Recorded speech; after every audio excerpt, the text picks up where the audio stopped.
This is my class-wide positive reinforcement project.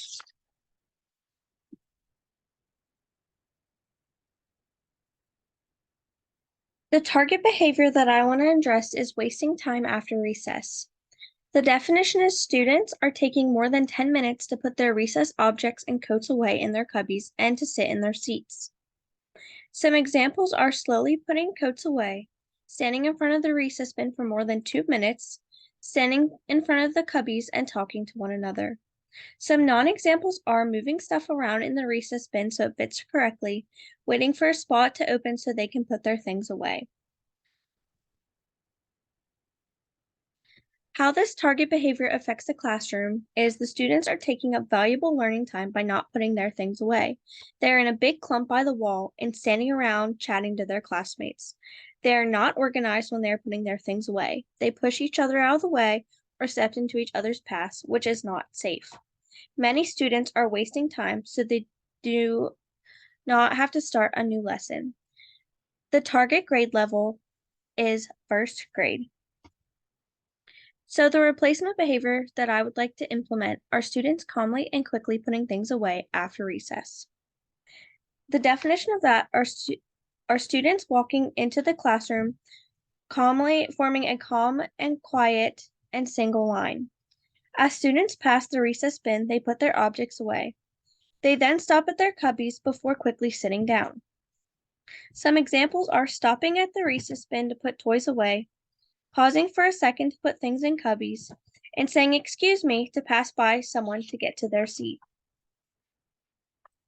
So a positive reinforcer of this class is a point system that will eventually lead to rewards the students can earn. As you can see from this chart, the students will start right at the circle. Each recess that they come in and do the behavior that I expect, they will earn 5 points. They have 2 recesses in a day. So once they earn 10 points, they get a piece of candy, eventually earning a piece of candy at the end of each day. The students will then move on to earn a bigger prize once they reach 50 points. The bigger prize could be 5 minutes of recess, extra time for computer games, or a snack that they choose from. Eventually, it'll take 5 days for the students to hit this goal. The students are working to get this 200-point goal that takes about a month to get the grand prize. To keep the students enticed in this grand prize, it will change each month. This reinforcer will be used with the idea of interdependent group contingency. Everyone in the group must participate or the points will not be given out. I would make sure not to single out any students who may be struggling with this new routine. I will just say that some of our friends are struggling with putting their things away after recess, so we will not be receiving points today, but that's okay, we can help each other out. I believe this is ethically sound because the students are working towards goals that they want. They are working on a behavior that is safer for the classroom and keeps it organized. So the data collecting that I will do will first start at the target behavior chart. For about a week, I will time how long it takes for the students each day from recess to sit into their seats.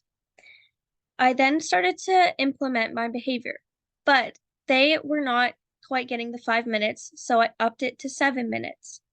Once the students were able to hit the 7-minute mark, I then decreased the time once again to the 5-minute mark until the students were hitting it consistently.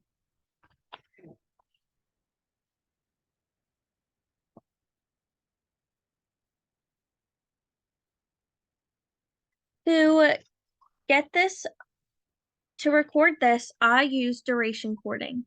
Duration recording seemed to make the most sense to me because although this was a task that I prompted them to eventually learn, I wanted to see how long it took them to do the task themselves. Once they walked in the door, I timed how long it was from the time they walked to the door till they sat in their seats.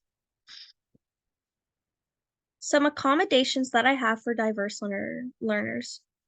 To accommodate a student in a wheelchair, I will have that student go first. When the students sign up for recess, they will be put into a certain line order that matches up with their cubbies. So my special student in the wheelchair will go first and his cubbies will be at the very end. so they can easily get to their cubbies and then get to their seats. If I have a student who has sensory needs, he will be the last in line. If the student has to, they can even wait a few minutes to make sure that they are not put in an uncomfortable position. If I have a student who struggles to follow directions, I will assign them a pictured schedule for the directions. And if you look to the right, this is what the example sheet would look like. And I would go over this with them anytime that they needed. So communications, I would talk to other teachers in the school to see if they would implement this in their classrooms as well. I will talk to the recess monitors on the days the students are struggling and ask if they will give reminders of the expectations before coming into the classroom. Every day, I will send home daily class reports on the lineup times of the day. And once again, this is another example that I would send home for the students. And I will always make sure that it is positive.